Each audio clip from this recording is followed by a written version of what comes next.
Colorado Springs 911. This is the story of 72 kids who were left in the street to play in traffic. This kid just got hit by a car. Left with boyfriends who couldn't handle the stress. I wish he would have taken my life instead of his. Children who were beaten to death.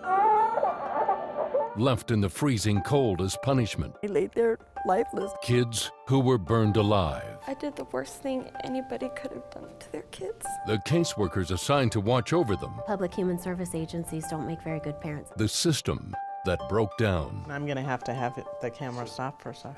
9 Wants to Know spent 6 months investigating Colorado's child welfare system. One death in Colorado is one death too many. Every citizen should be called to action from what you've shown. Tonight, why so many kids are in danger and what's being done to keep other kids from being failed to death. I'm investigative reporter Jace Larson. And I'm Jeremy Hohola. Tonight we are at the state capitol. We are here because this is where change begins. Over the past 5 years, more than 70 kids have died as a result of abuse or neglect, even though a caseworker was involved with their family. A 6-month 9 Wants to Know Denver Post investigation is getting action. A group recently created here at the Capitol promises to tackle the shortcomings that we identified in our reporting. Lawmakers are also re-energized here, and they're promising to make the issue of child welfare front and center in the next legislative session. I think it's a real mistake that we have not addressed it yet. Now 9 News continues its mission to make sure another child doesn't die. And tonight we begin answering the question, why are so many Colorado kids being failed to death? An 8-year-old's 911 call after his mother lit her 5 young children on fire. Who is hurt? Almost everybody. I don't know who's hurt. Because some of the people died. And it kills me every day to have to hear my children screaming. Flames burned 16-month-old Ashaya Joseph so badly her little body couldn't recover. Maria Gardner is now serving an 85-year prison sentence. Not a day goes by, not one, where I don't think about what I've done. Maria says it could have been prevented. They should have taken my children from the home. DHS caseworkers had already investigated her family 7 times. After Maria's husband committed suicide, an 8th visit by a caseworker with her own problems. She said she was depressed and taking antidepressants herself. How could she help someone else? That caseworker and a crisis center therapist who Maria visited at the insistence of the county missed seeing Maria's real state of mind. It's obvious in this home video. Please forgive me. I want to be buried with my husband. I want my kids to be with me. I stood in the middle of my bed. I went in a big circle, pouring the gasoline. And I lit it. Where did the breakdown happen? The breakdown in what? The breakdown was with Maria Gardner and in her own emotional state. Shirley Rodas oversees El Paso County's child welfare. I don't believe we made mistakes on this case. The children were not removed, and it is my opinion that the children should not have been removed from the information that we had at the time. Ashaya Joseph is just one of those 72 kids that 9 News and the Denver Post have discovered were failed to death. Those 72 kids were once known by social services. We spent 6 months pushing for access to information, poring over police and court records, and observing every step of the process. What we found is a system where accountability and transparency is nearly non-existent. Caseworkers failed to see or failed to do anything about the signs a child was so close to being murdered. We found in the cases of 14 kids who died, the state ignored abuse complaints. In 8 of those deaths, caseworkers violated state policy by not properly opening a case. More than 3,000 complaints in 1 year never received a proper investigation. Colorado ranks 47th in the nation for transparency in such cases. And when someone is convicted of killing a kid, The killer's sentences were 25% shorter than people who kill adults. All of this leads us to ask, is our state serious about protecting kids? Kids whose names were known by counties before they ended up on the obituary page. Kids such as Caleb Pacheco, who was found mummified under his mobile home. 2-month-old Grayson Hunt, who suffocated on a bag full of dirty diapers. Or Gabriel Trujillo, who was left in the freezing cold as punishment and then beaten to death. The number of child fatalities we continue to experience in our state is too high. Stephanie Villafuerte leads the Rocky Mountain Children's Law Center, which advocates for children's rights. Most people don't ever know what happens or what the failures were. That's because neither the public or the state itself can see the entire picture, even when a child dies. We literally spend millions and millions of dollars in this state every year to keep kids safe. And I think the public have the right to know what happened if there was a failure. Was it corrected? That's what we want to know, just so it doesn't happen again. What should have happened that Friday night when DHS came to your house? They should have taken my children from the home and ultimately, I say, put me on at least a 48-hour suicide hold. But Maria says blame also lies with her. She has a message for other mothers. That it's okay to trust someone, that there is help. There is.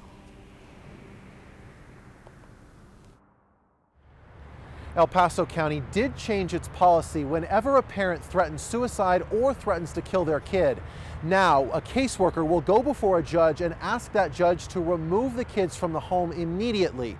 Then the caseworker will do a much more thorough investigation than had been done in the past. It's important to note that we didn't find a single instance of a caseworker killing a child.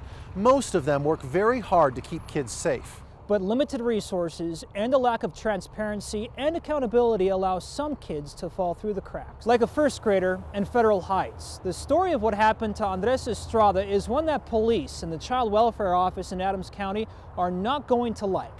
That's because we are talking about it and they don't want to. At the center, a 6-year-old boy who was not only failed in life, but in death too.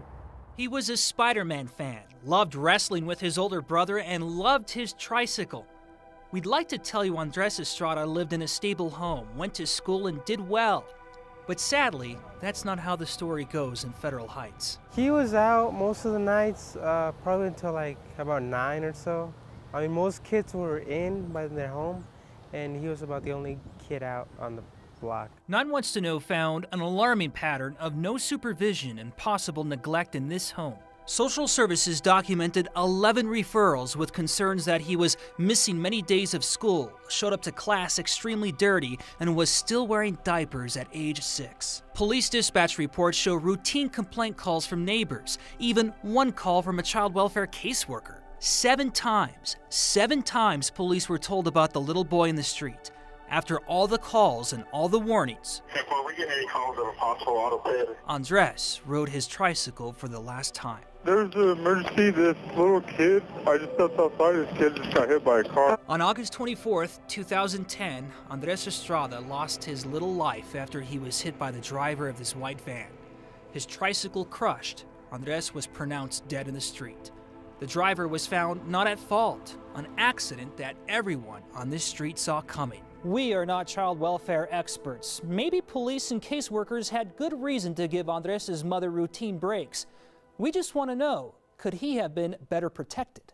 Hi, my name is Jeremy Hohola with 9 News. I'm looking to see if I could speak with the chief of police. But Federal Heights Police won't answer those questions. Was that the one 2 or 3 years ago? Yes. The department has no comment on that. Okay, that's not acceptable at this point. We really like to speak with the chief in person. The Adams County Child Welfare Director wouldn't meet with us either. Yeah, we've been told by the county attorney's office you guys are not talking because of privacy laws, but that's not good enough for us. We'd like to have you explain that on camera, why you can't talk. I've been told that the department has no comment. The department doesn't have any comment? No. Why is that? Sir, I'm just a dispatcher. That's Okay. the only thing I'm going to tell you is the department has no comment, okay? I don't think confidentiality helps kids. It helps the system. Attorney Phyllis Rostenberg represented children in legal matters for several years. She's not surprised at the lack of transparency. a common theme in child welfare cases that end badly. I think invoking confidentiality and invoking the privacy laws it deflects obviously from responsibility and accountability. I don't think it serves families, I don't think it helps kids, and I think it just makes the system feel more comfortable and insulated from the accountability of what they're doing. We went looking for Andres' mother too for her side of the story.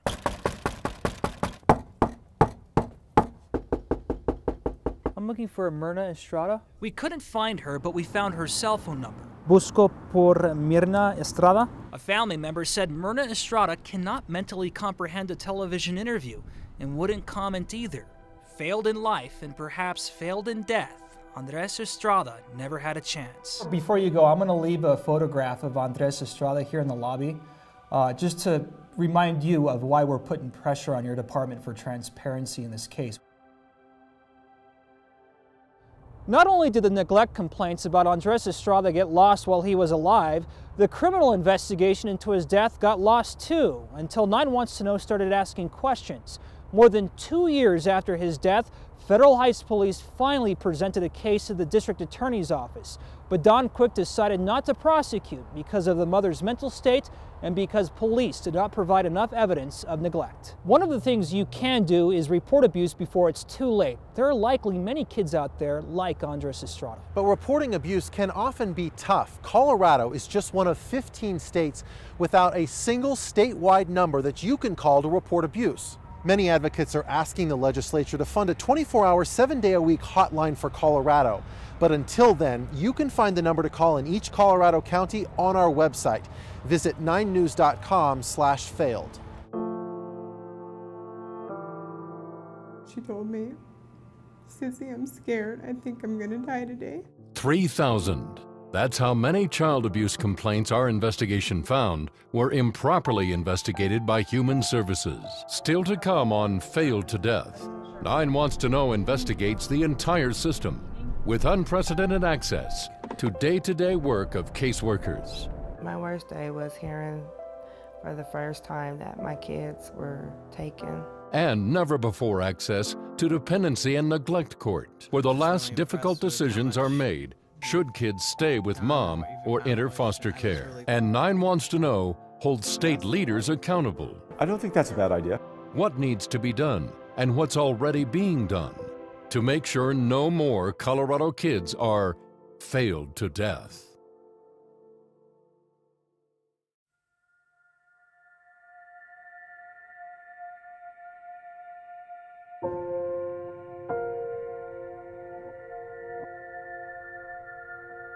Every citizen should be called to action from what you've shown.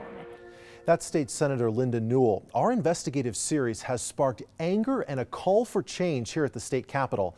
We'll have more on what could be changed in the next legislative session in just a minute. First, we want to continue taking you to the front lines in the battle against child abuse. Removing a child from their home is the last resort for the Department of Human Services. Instead, caseworkers want to work with families to make homes safer. It's a process that has been cloaked in secrecy until now.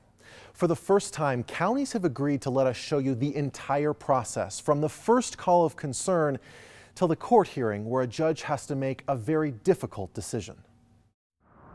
There were some substance abuse issues. Tamisha Macklin didn't have the childhood any of us would have wanted. No one picked me up, so I walked home from school. I was locked out of my house, and so I sat on my porch for a few hours waiting. Tamisha was 6, and it wasn't the first time. My father was on drugs, and we had lost our house and we were homeless. Tori Black suffered repeated abuse when she was 3.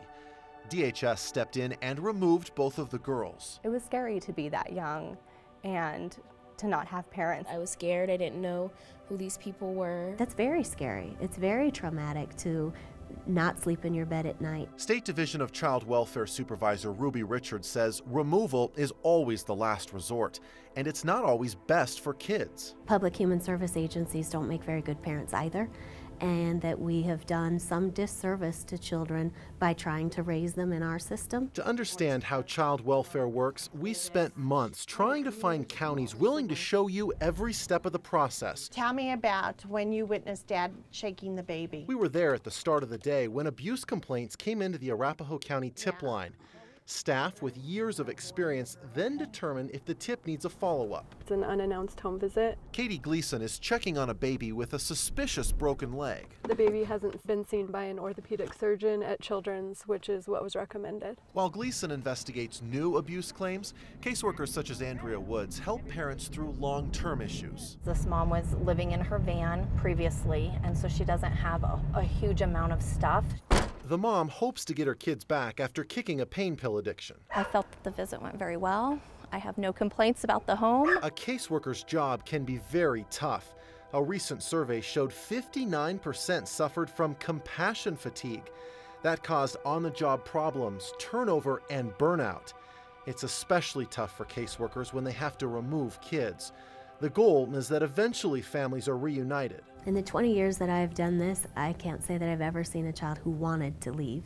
I've even had cases where kids have broken arms and want to know, when can I go home? Do you have any position on the motion to continue the hearing today? When coming home isn't an option, families end up in a parental rights termination hearing. Denver juvenile judge Karen Ashby has spent 14 years hearing these cases. The decisions we make have very serious long-term impacts. Permanently changing a family does not always guarantee a better life. I'm going to have the camera stop for a sec. She told us the story of an 18-year-old's phone call to a court clerk. After living his life in the state system, the young man had joined the military. He was calling the clerk's office to get their address because he had to know where to send his remains if he were killed in combat, and he didn't have anybody other than the court. Tamisha and Tori say they're lucky to have new families through foster care. They think removing them was the right decision, even though it came with an emotional price. I want parents to step up and take the responsibility for their kids and do whatever they need to do to be there for their kids so that that doesn't happen. One way the state hopes to keep kids safer is by changing caseworker training. Caseworkers used to only get about a week of training before they started their jobs. Now they get 6 weeks and 1 additional week every single year. Some counties are also changing the way they respond to child abuse complaints. They've instituted something called differential response. When a mild or moderate claim of child abuse comes in, the caseworker will sit down with the family together and try and figure out a way to make that situation safer for the kids. It's done in a friendly way so as not to find fault or place blame on parents. Severe child abuse is still aggressively investigated. Often parents and children are interviewed separately.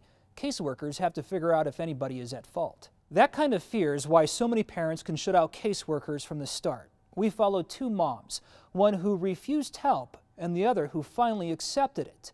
The outcome can be the difference between life and death.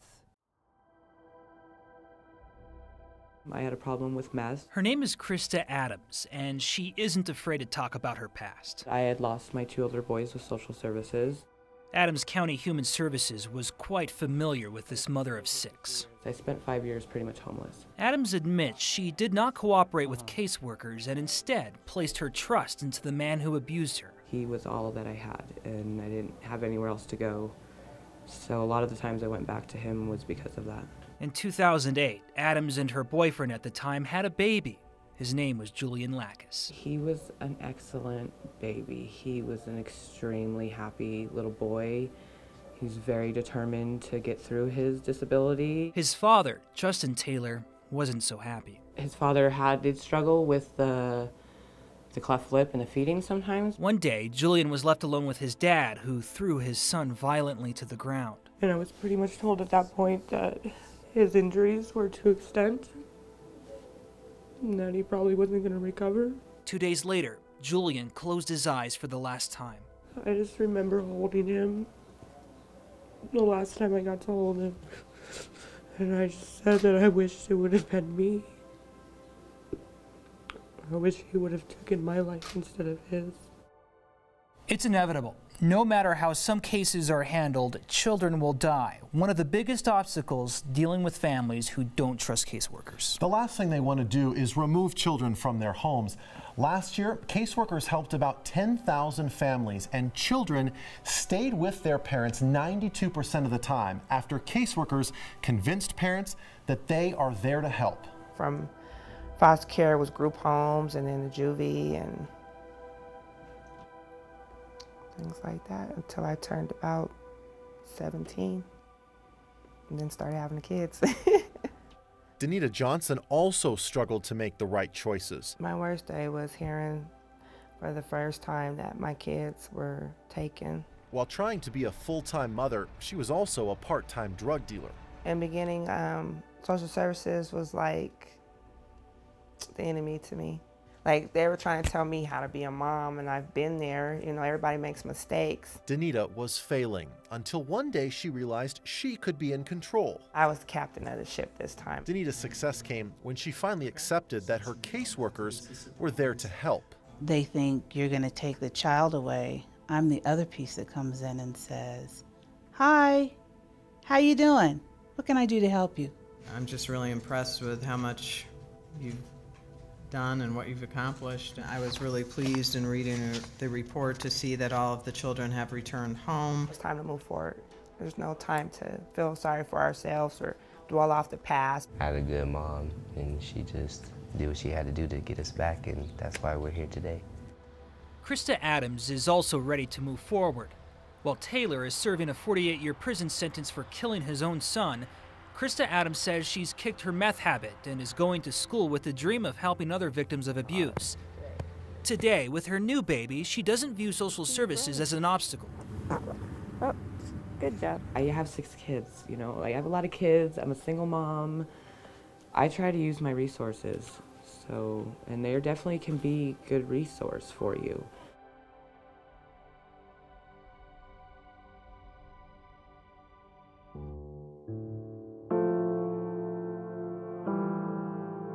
I strongly believed that social services were against us. No story illustrates more what can happen when everyone fails a child to death than the story of Zoe Garcia. Child services should have took them away a long time ago. It's the outcome no one wanted, but one everyone should have seen coming. You know what? You're a pitiful excuse for a mom. That tragic story is still ahead. We're not saying they're doing a bad job, but you can always be doing better. And then 9 Wants to Know goes straight to the top.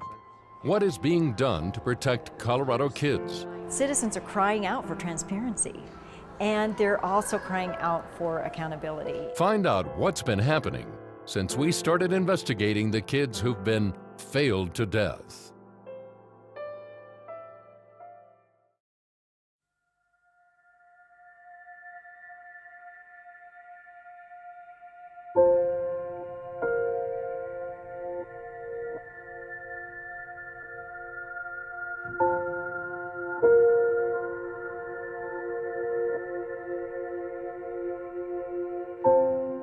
These are some of the pictures of the young children who have died of abuse and neglect in the past 5 years.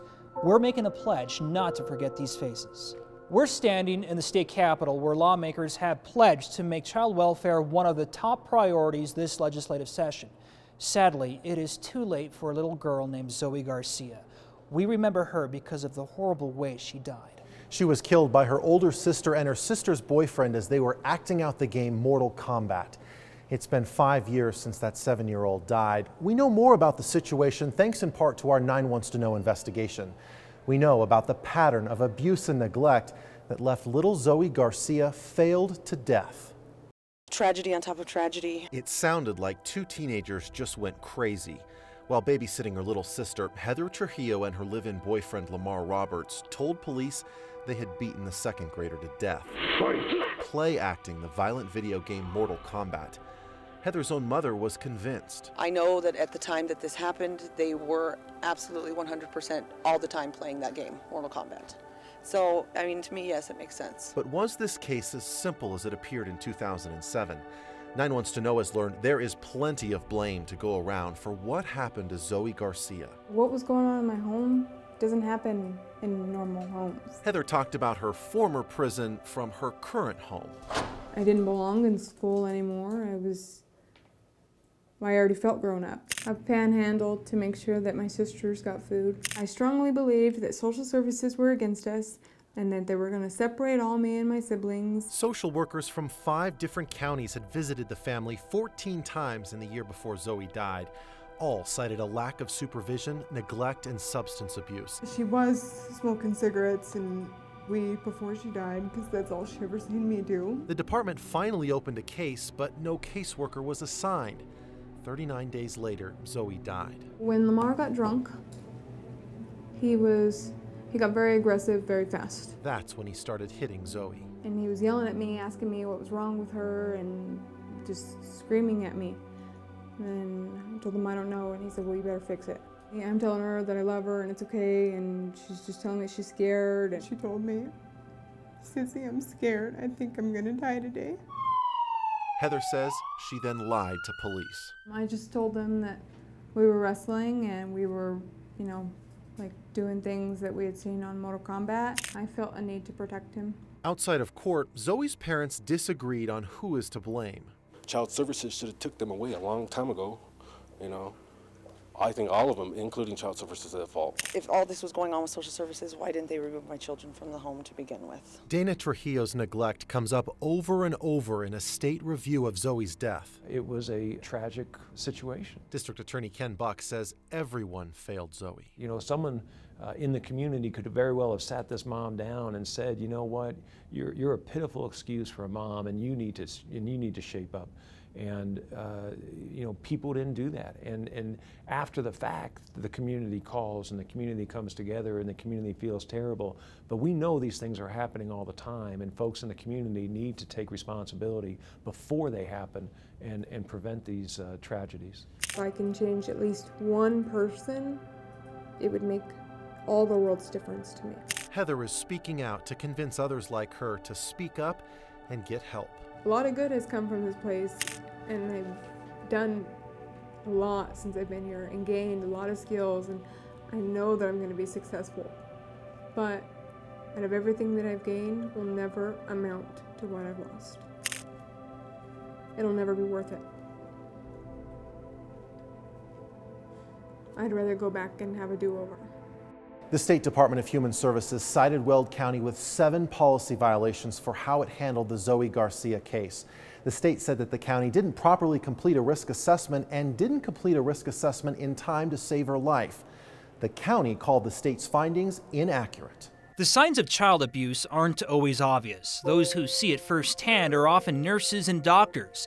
9 News medical reporter Dr. John Torres tells us what to look out for. Thanks for joining us, Dr. John. As a medical doctor, what are some of the physical signs that people should watch out for child abuse? Right, and the physical signs are just things you look at and you say, that looks kind of curious. It looks like an injury, and the injury doesn't necessarily follow the explanation of how they got that injury. Bruisings, if there are fractures that are there, and we look at other areas and there's fractures they forgot to tell us about, burns, scratches, those types of things, black eyes, any kind of facial trauma, those are things that always raise the red flags. And then we start looking a little deeper and asking more questions, and that starts us going down the road of at least thinking about child abuse. But there's probably some psychological signs that people can see too. And there are, and it differs too. If this was a first-time event, then the child's going to be very scared, and they're actually going to be scared of the caregiver, the parent, whoever's there with them, or whoever happened to do it at school. They're going to be scared of that person. The child's probably going to be tearful, crying. If it's a long-term abuse kind of thing, then that's a little different. That's where they start getting a little reclusive. Their behavior might not be at the developmental stage it's supposed to be at. They might be acting very infantile when they're in fact, 8 or 10 years old, that type of thing. Or if parents report, hey, all of a sudden my child started bedwetting and they haven't bedwet since, for the last 5 years. So just signs like that of any kind of behavioral changes, any kind of behavioral abnormalities, or any kind of reclusiveness or frightfulness, those are things, again, that raise some red flags. When we're talking about child abuse, we hear the term mandatory reporters. We hear the mandatory reporters are people like teachers, priests, and doctors. What does that mean? Exactly, and what that means is that we're in positions where we're essentially positions of trust, positions of leadership, and positions of looking at this child and being able to make a determination to say there's something here, we need to report this.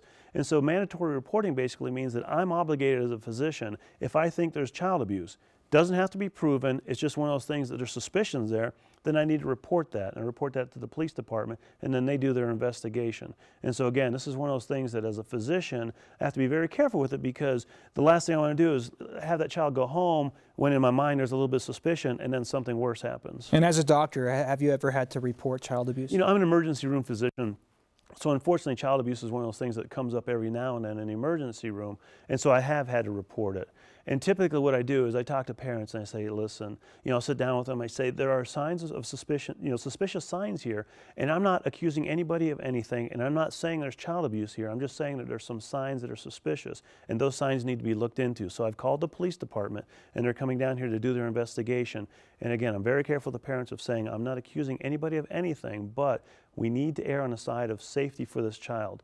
And last thing we want, and as a parent, you must agree with me, the last thing we want is for this child to go home and be in a situation where they could get harmed, either home or at school or other environments. So let's take care of the child first, and we'll sort everything out later. Anecdotally, how often have you had to do that? You know, probably in my career, I've probably done that 10, 12 times. It's one of those things that, you know, comes up, and every now and then you see it and you get suspicious, and you start going down the trail there, and then you call again, you call the police in. So it doesn't happen often, but when it does happen, you know, it takes its toll on not only you as a physician, but the staff too, because again, that's one of those things that when it comes to children and children getting hurt, everybody has a lot of emotions around that. And I think you just nailed it there. I mean, these are young children who are innocent, who are in no position where they deserve to be hit or abused. Exactly. And again, you know, there's that billboard, that sign, you know, never, ever, ever hit a child. And I fully agree with that. And, you know, unfortunately, in some situations that does happen. But again, it's our job to make sure we protect these children. All right, Dr. John, thanks for your time. You bet.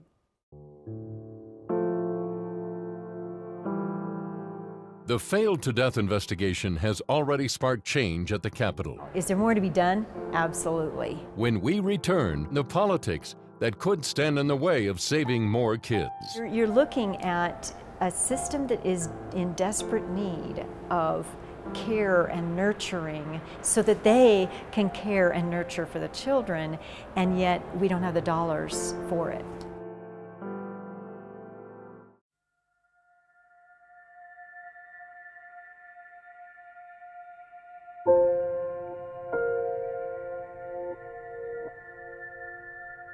The stories we are telling you tonight are heartbreaking. The system isn't perfect, and it likely never will be. But our 9 Wants to Know investigation shows the system could be improved to save children's lives.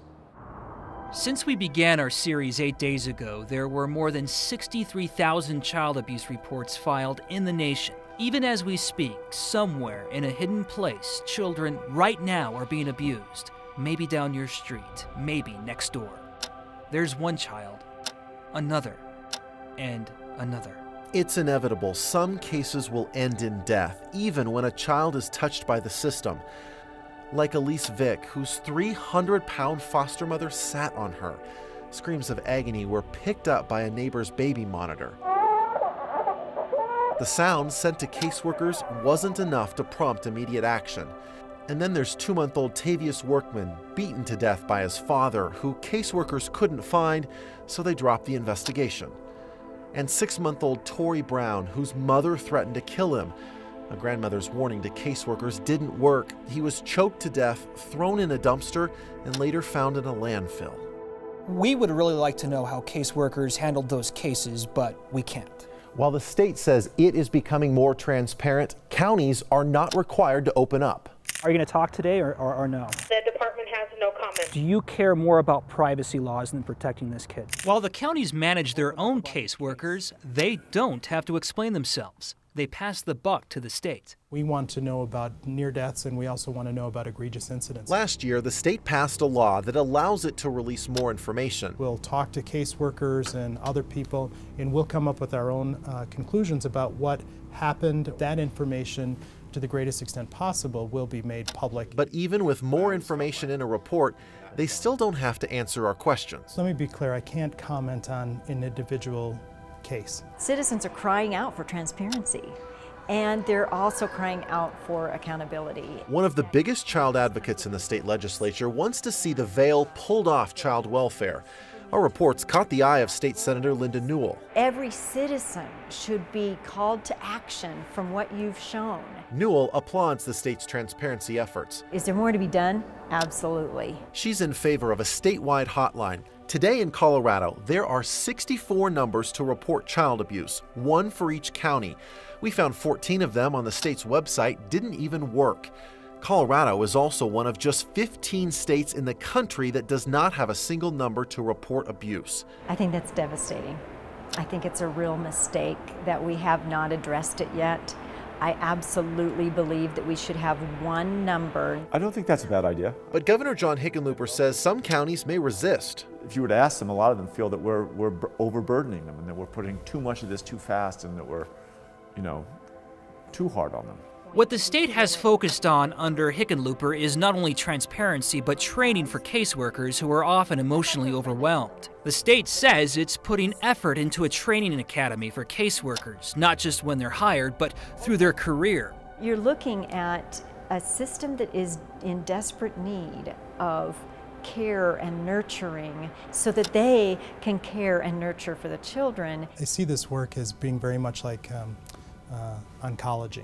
Even when an oncologist does everything right the way that they were trained and everything goes perfectly, sometimes horrible things happen and the cancer wins and a child dies. When there are bad parents, we must speak up for the children who don't have a voice. We must report concerns and suspicion before the voiceless become silent forever.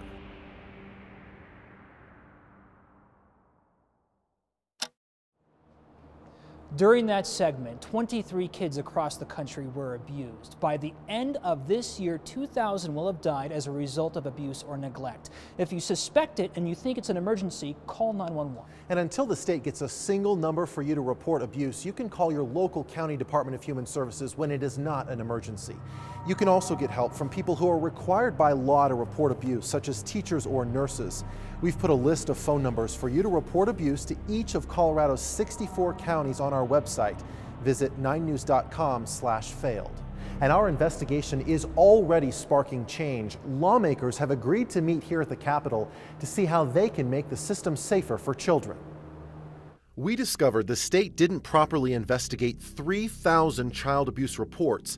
In cases involving 14 of the kids who died, child welfare offices in several counties ignored complaints. Fighting really hard for some of these changes that you've pointed out are needed. Senator Newell says counties, which have resisted giving additional control to the state, should compromise more. Really collaborate from the perspective of the child, not collaborate from the perspective of my turf versus your turf. El Paso County Commissioner Sally Clark says she is putting kids first by keeping control over child welfare at the county level. And being able to work from it from a local level is a much bigger benefit than just handing it all over to the state. She says kids are safer in a system like Colorado's. Our state is one of 13 that lets local counties handle child welfare cases.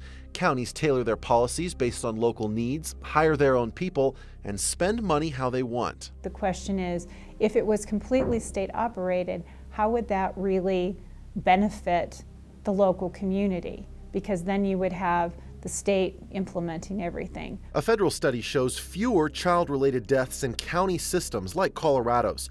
So don't expect the state to take over local child welfare. But while the counties want local control, there's no local accountability. Laws don't require counties to open up directly to the public.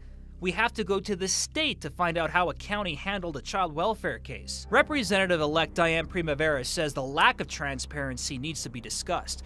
She will be the chairwoman of a new committee that was just created to focus on public health issues and child welfare. One death in Colorado is one death too many. So I would like to make sure that we take a really comprehensive look at what the system does already, find out where the gaps are, and see if we can do anything from a public policy standpoint to close those gaps and prevent those unnecessary deaths. And that new committee starts its work next month when the legislative session begins.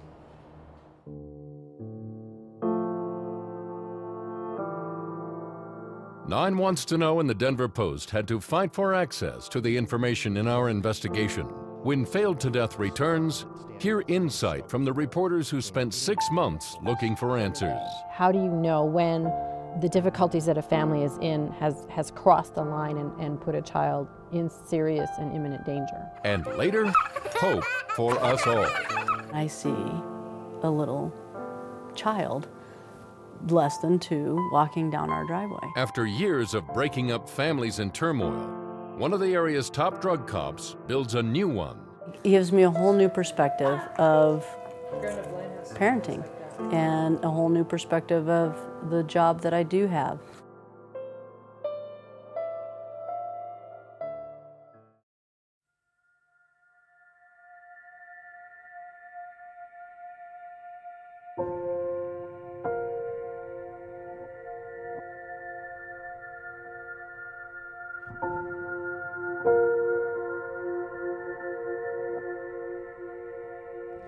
These are more pictures of the smiling children whose lives were cut short, killed by the people who were supposed to keep them safe.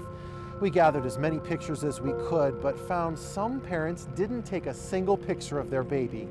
These teddy bears represent each kid who died in the past 5 years. We feel that the stories we've shown you tonight are important ones to tell. Investigating child welfare in Colorado wasn't easy. We sat down with our colleagues at the Denver Post to talk about what it was like during our 6-month investigation. We've got our team here from the Denver Post who worked on this project with us as well. We want to kind of understand what some of the struggles were in getting the data for this story. Was it tough to do? Very difficult to get the data. I think you have 2 things going on there. One, when you request data, state agencies aren't always comfortable with that. Other times, they don't even believe that it's something that can be given to you in a data format. There were a lot of negotiations in which I had to convince them that these reports are coming off of a database. A lot of times if you try to seek comment from the county or the director in the county of child welfare, calls weren't returned and they sent us back to the State Department of Human Services to handle our requests, which was difficult at times because they have different perspectives. I was struck when I was spending time with those caseworkers really at how they have to make decisions right away on a split second. So what did you see when you were with them? Well, one of the things that really struck me was that the steady drumbeat of families in chaos that these caseworkers encounter. They are never referred to happy, normal families where there's, 2 parents who are fully engaged in their child's life. I got a real sense of how difficult that must be when that's all you encounter day to day. How do you know when the difficulties that a family is in has crossed the line and put a child in serious and imminent danger? And I really got an appreciation for how difficult a decision that must be. Jeremy, what were some of your impressions as you worked on just some really tough stories of these children dying? From what I see, there's passionate people in all stakes in all of this. But we cannot forget who the real victims are. It's not the government workers. It's not the system. The real victims in all of this are the children in all of this. So I think from what I've encountered, it's a complex system that's never going to have any sort of one solution. Some of the attention we brought might spark some conversations to look back at a statewide hotline, regionalization, other ways that we've seen in the past that could improve. Over the past 3 administrations, there's been some 139 recommendations on how to fix this system. And hopefully now we can kind of spur some of those conversations about some of those points again. You can read the Denver Post's in-depth coverage on their website, denverpost.com/failedtodeath.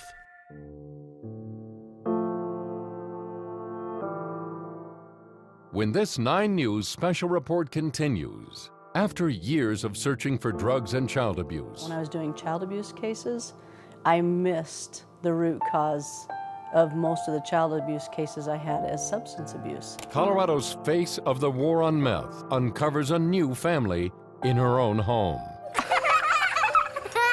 They amaze us. Hope for Colorado kids, one life at a time, when Failed to Death returns.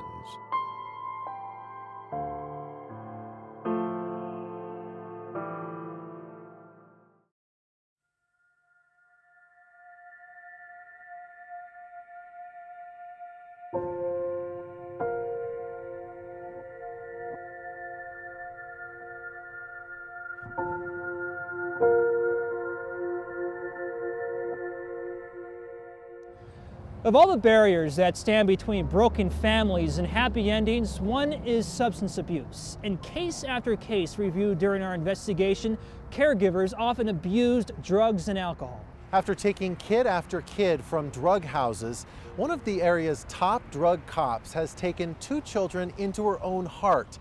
Denver Post photojournalist Ann Herp shows us how some families are found, not made.